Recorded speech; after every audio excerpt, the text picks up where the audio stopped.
Okay, let's shift gears a bit. Let's talk about a book that has clearly captivated a lot of people and sparked some really intense discussions, often with strong emotional reactions.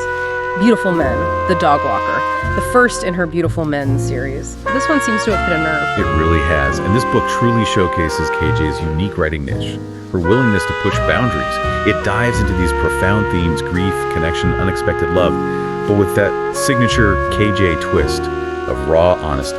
So what's the basic premise? We meet Sarah, a woman who's reeling from loss. She hires a dog walker, Andy, who just seems to understand her grief without words. That setup creates this immediate, quiet intimacy. The narrative then focuses on exploring the fragile beauty of connection, the complicated strength of men who choose gentleness, and this idea of a love that doesn't demand anything but gives everything. Those are big themes, and comparing her to authors like Matt Haig, Celeste Heng, Haruki Murakami, that suggests something beyond typical romance, right? More literary. This signals a certain literary depth and ambition to tackle complex psychological truths, not just genre conventions. It's a testament to her aiming for something more profound. Interesting. But the publisher's description sounds, well, almost like a romantic comedy, heartwarming, laugh out loud. That feels like a bit of a contrast. It is a fascinating contrast, isn't it? Yeah. The publisher frames it as heartwarming and laugh out loud, highlighting the chaotic charm of falling for someone unexpected, the enduring power of canine companionship and matchmaking, and even the most awkward and endearing first date. Okay, so they're definitely leaning into the rom-com angle to draw people in.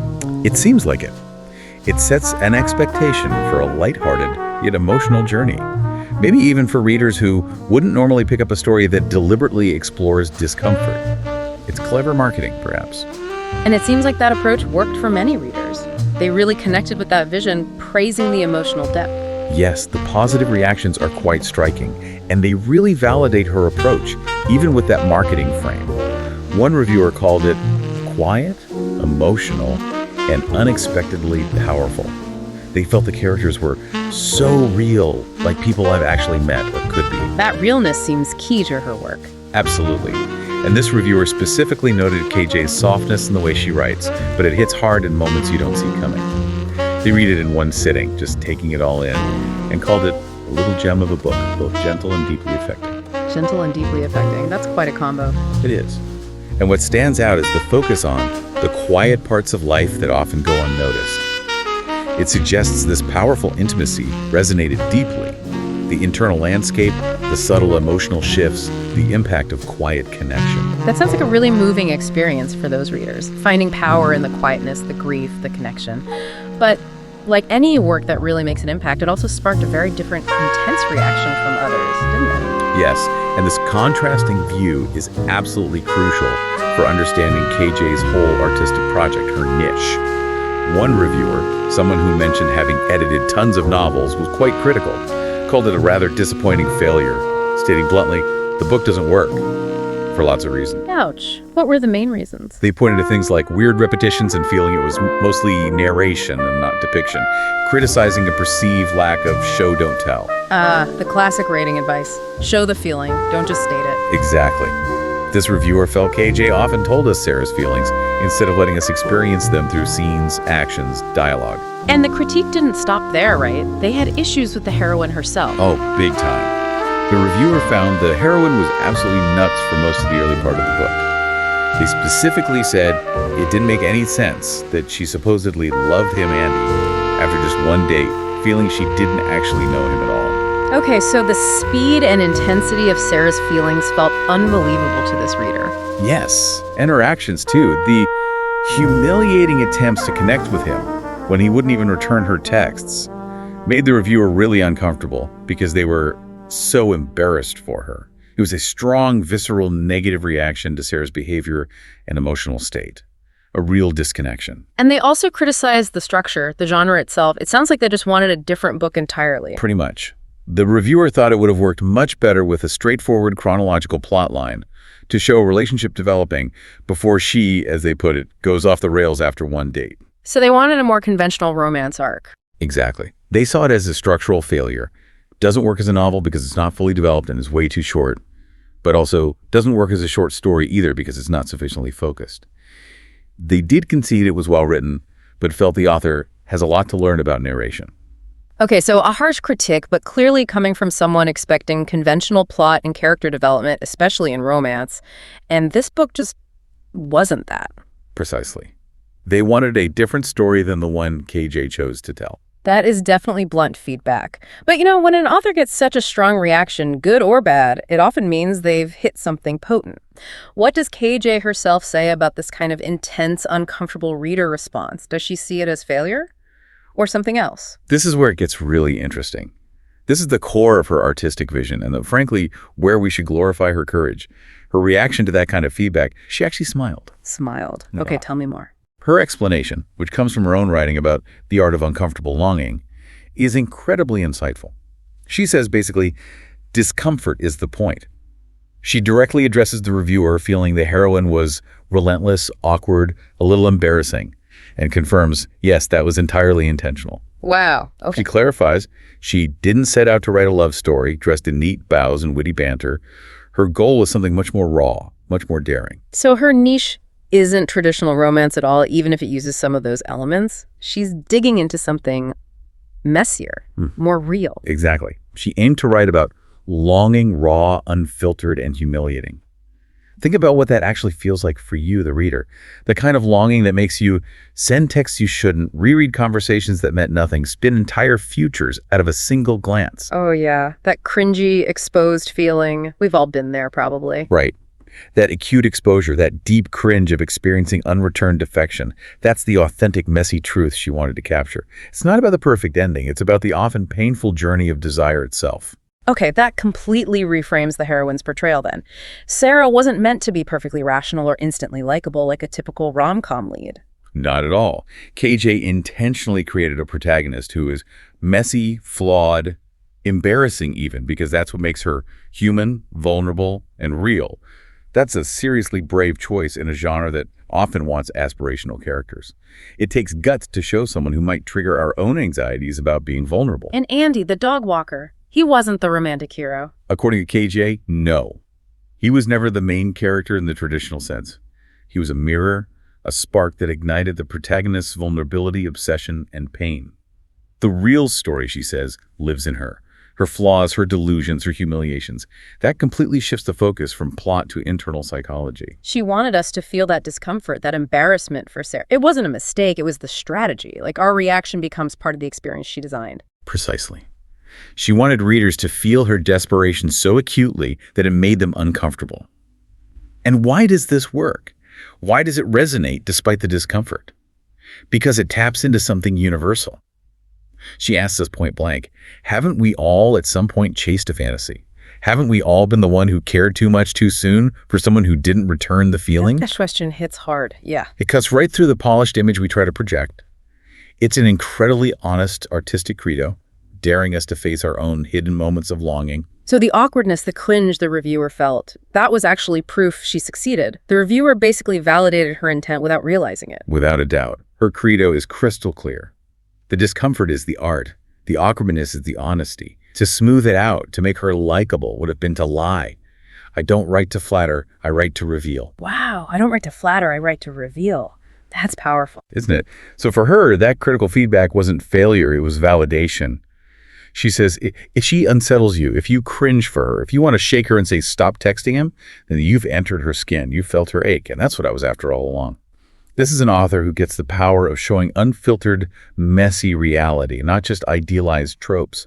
She invites you, the reader, to lean into that discomfort, maybe recognize something of yourself in Sarah's flawed humanity. And this really redefines love itself, doesn't it? Moves it beyond just the pretty romanticized version into something, more complex, maybe uncomfortable, but ultimately more truthful. What a bold stance. It absolutely does. She states profoundly that love isn't always beautiful. Sometimes it's humiliating, sometimes it's obsessive, sometimes it's just a mirror showing us the parts of ourselves we'd rather keep hidden. And that, to me, is a story worth telling. That is KJ's unique writing niche. She deliberately subverts tropes, chooses emotional truth over easy satisfaction, the embarrassment they felt for her. That's the point. It's incredible artistic courage to invite that discomfort, knowing it can lead to deeper psychological truths about longing, loneliness. It pushes us to ask what we really want from stories and what we're willing to face in ourselves. That is a truly profound framing. It changes how you think about what a story can even do. For you, the listener, it really invites you to think about stories that have challenged you. Did that challenge lead somewhere deeper? It's a call to look past easy comfort and embrace the harder truths art can show us.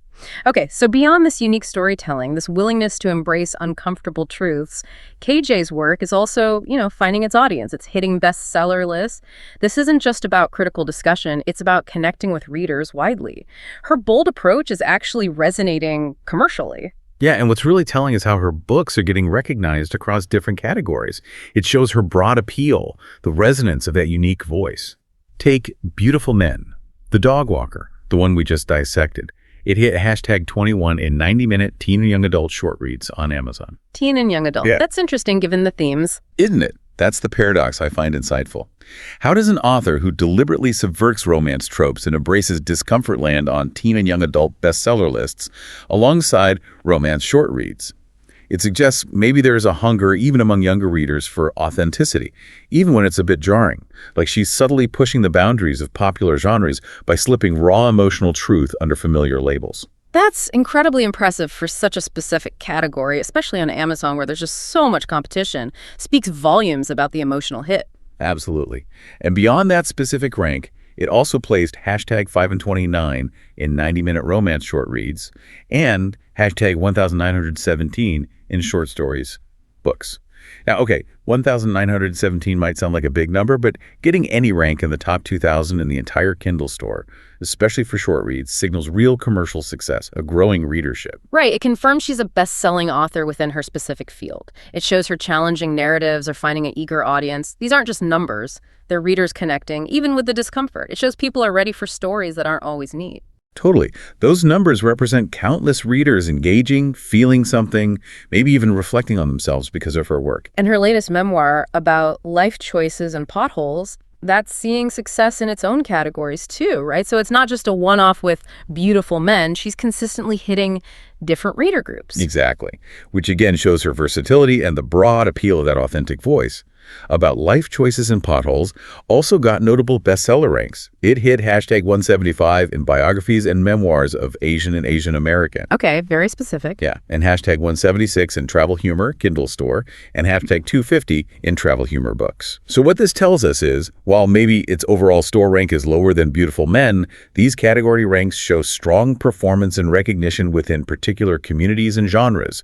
She's reaching readers looking for stories reflecting their cultural experience, and readers who find humor and connection in travel mishaps and life's detours. So she's definitely not just a niche author. She has this broad appeal cutting across genres, demographics, all linked by that raw honesty and emotional depth. That's exactly right. It showcases her appeal across diverse fields, personal memoirs, travel humor, intense psychological fiction. It highlights her ability to craft compelling stories that resonate with different audiences, proving her voice translates effectively.